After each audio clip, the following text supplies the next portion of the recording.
इस खबर के प्रायोजक हैं Lohia Nagar Mount Carmel high school, Gyansthali high school और LMC कम्युनिकेशन।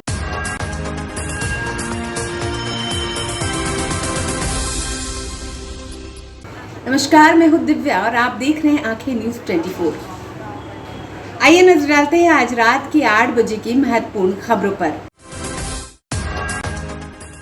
चमकी बुखार के मद्देनजर मुख्यमंत्री ने अधिकारियों के साथ की बैठक, दिए कई दिशा निर्देश।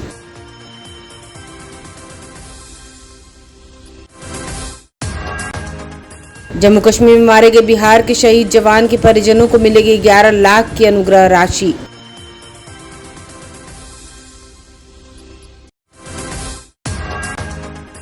भारतीय जनता पार्टी ने मनाया अपना 42वां स्थापना दिवस, प्रदेश भर में कार्यक्रमों का आयोजन।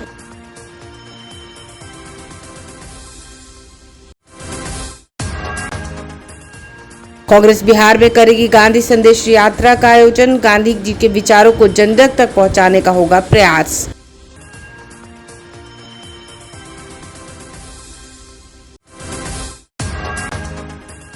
और पटना में चला सघन वाहन चेकिंग अभियान।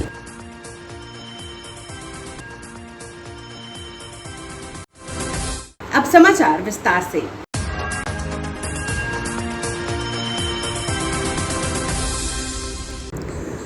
मुजफ्फरपुर में और SKMCH में भर्ती एक बच्चे की मौत के बाद मुख्यमंत्री ने AES से निपटने के लिए अस्पतालों में सभी तैयारी की व्यवस्था के लिए निर्देश दिए। मुख्यमंत्री ने आश्वस्त किया है कि मरीजों को अस्पताल पहुंचाने की व्यवस्था होगी।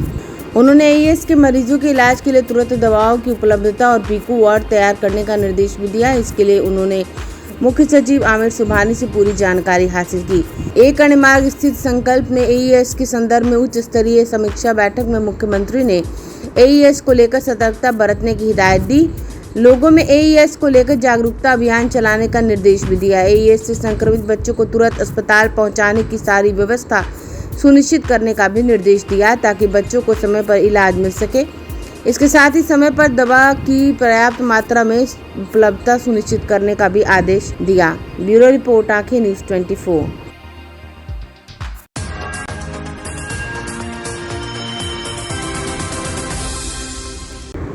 गत सोमवार को मुंगेर जिले के खड़गपुर नाकी के केंद्रीय सुरक्षा बल 132वीं बटालियन के जम्मू कश्मीर में हुए आतंकी हमले में शहीद हुए जवान विशाल कुमार के निकटतम आश्रित को बिहार सरकार 11 लाख रुपए का अनुग्रह अनुदान देगी।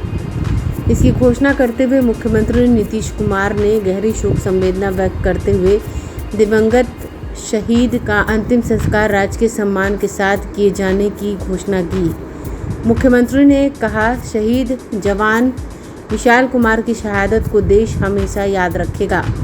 दुख की इस घड़ी में उनके परिजनों को धैर्य धारण करने की शक्ति प्रदान करने के लिए ईश्वर से प्रार्थना करते हुए मुख्यमंत्री ने कहा कि पूरा बिहार उनके परिवार के साथ है। शहीद विशाल कुमार की शहादत पर बिहार के दोनों उप मुख्यमंत्री रेणु देवी और तारकेश्वर प्रसाद ने संवेदना व्यक्त करते हुए दिवंगत आत्मा की चिर शांति के लिए ईश्वर से कामना की। ब्यूरो रिपोर्ट, आंखें न्यूज़ 24।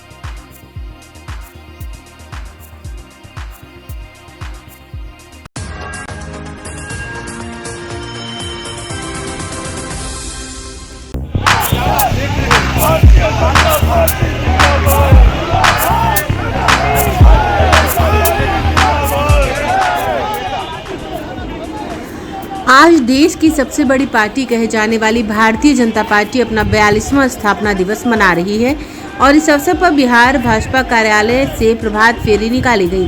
प्रभात फेरी का नेतृत्व भारतीय जनता पार्टी के प्रदेश अध्यक्ष डॉक्टर संजय जायसवाल ने किया। इस मौके पर भाजपा कोटे से बिहार सरकार के तमाम मंत्री भी इस प्रभात फेरी में शामिल हुए। स्थापना दिवस पर पार्टी कार्यालय में प्रदेश अध्यक्ष संजय जायसवाल ने झंडोत्तोलन किया और तमाम कार्यकर्ता और नेता हाथों में बीजेपी का झंडा लिए नजर आए। बीजेपी के अब हर नेता और कार्यकर्ताओं के सिर पर एक नई टोपी दिखी जो सुभाष चंद्र बोस की टोपी से मिलती जुलती है। प्रदेश अध्यक्ष संजय जायसवाल ने कहा कि अब हमने यह निर्णय लिया है कि हर कार्यकर्ता और नेता यह नई टोपी पहनेगा। आपको बता दें, बीते दिनों राष्ट्रीय जनता दल ने भी अपने कार्यकर्ताओं को हरी टोपी और हरा गमछा पहनने को कहा था।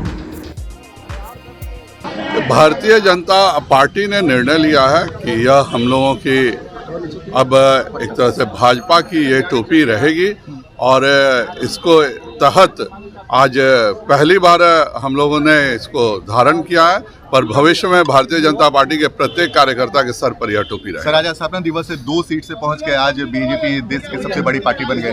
आज 301 सीट पे है। 303 सीट।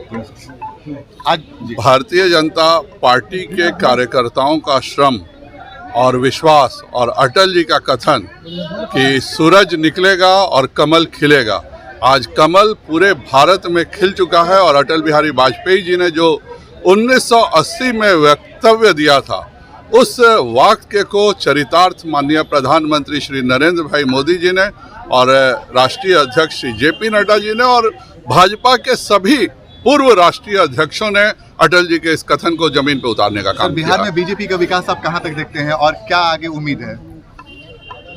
बिहार भारतीय जनता पार्टी का शुरू से ही बहुत प्रमुख रहा है। 2000 में भी जब भाजपा बिहार और झारखंड एक थी तो हम सबसे बड़े दल थे और आज पुनः उसी स्थिति में पहुंच चुके हैं। और यह बताता है कि भारतीय जनता पार्टी हमेशा बिहार में ज़्यादा विकसित रही। आने वाले समय के लिए क्या है उम्मीद से? आने वाले समय में जो चल रहा है उससे ज़्यादा बढ़ेंगे। समाचारों में वक्त हो चला एक छोटे से अंतराल का। I am Shalini Singh, principal of Ludhiana Mount Carmel School. Here in our school, we give best education and good environment to our students, where they can learn well. We provide here well-equipped lab, well-equipped, well-stocked library. We have here well-trained teacher also. We have a sports playground for cricket, volleyball, football, and also provision for indoor activities. So we have here security system, information and communication technology. So we have all facilities here in our school where students feel comfortable and secure.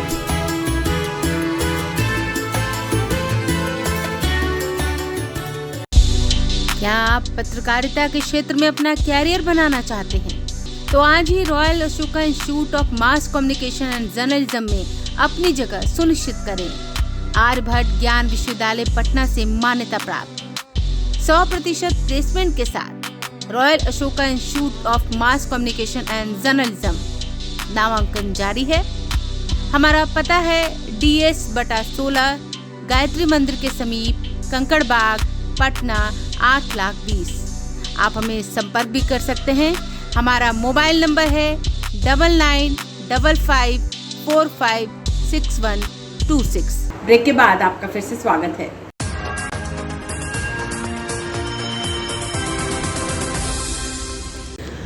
Mahatma Gandhi के संदेश आम जन तक पहुंचाने के निर्णय के साथ बिहार में 17 अप्रैल से 2 सप्ताह तक गांधी संदेश यात्रा का आयोजन करेगी कांग्रेस पार्टी।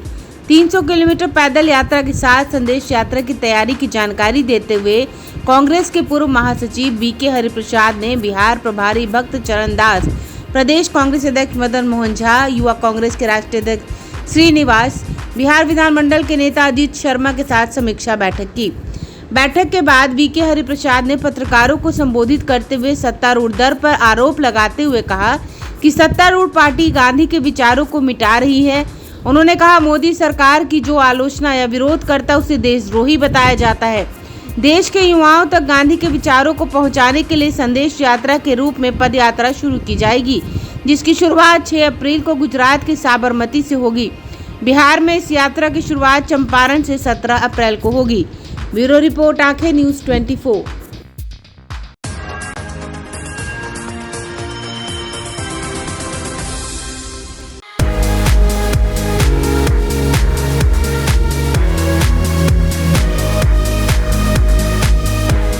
राजधानी पटना के शास्त्री नगर थाना क्षेत्र के पंचमुखी हनुमान मंदिर के पास शास्त्री नगर थाना द्वारा सघन वाहन चेकिंग अभियान चलाया गया। बुधवार की सुबह 6 बजे से शास्त्री नगर थाने की पुलिस के द्वारा चलाए गए वाहन चेकिंग अभियान में बिना हेलमेट पहने और ट्रिपल वाहन चलाते पकड़े गए वाहन चालकों को पुलिस द्वारा फाइन काट कर छोड़ दिया गया। शास्त्री नगर थाना प्रभारी रामशंकर सिंह के नेतृत्व में सघन वाहन जाँच चलाया गया। आपको बता दें कि 2 पहिया 3 पहिया सभी वाहनों की अच्छी तरीके से जाँच की गई। ब्यूरो रिपोर्ट, आंखें न्यूज़ 24।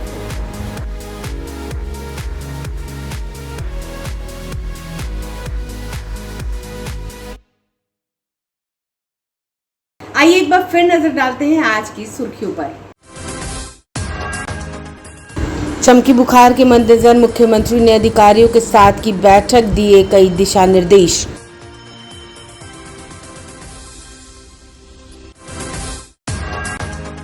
जम्मू कश्मीर में मारे गए बिहार के शहीद जवान के परिजनों को मिलेगी 11 लाख की अनुग्रह राशि।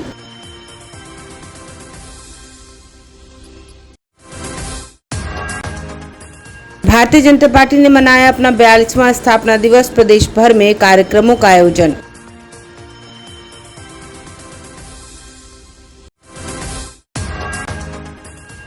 कांग्रेस बिहार में करेगी गांधी संदेश यात्रा का आयोजन, गांधी जी के विचारों को जन जन तक पहुंचाने का होगा प्रयास।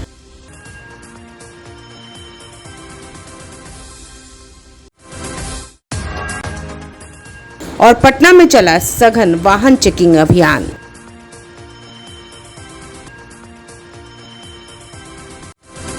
आज के लिए बस इतना ही। ताज़ा तरीन खबरों के लिए देखते रहिए आंखें न्यूज़ 24। अगर आपने अभी तक हमारे चैनल को सब्सक्राइब नहीं किया है तो हमारे चैनल को जल्द से जल्द सब्सक्राइब करें, लाइक करें, शेयर करें और कमेंट करें।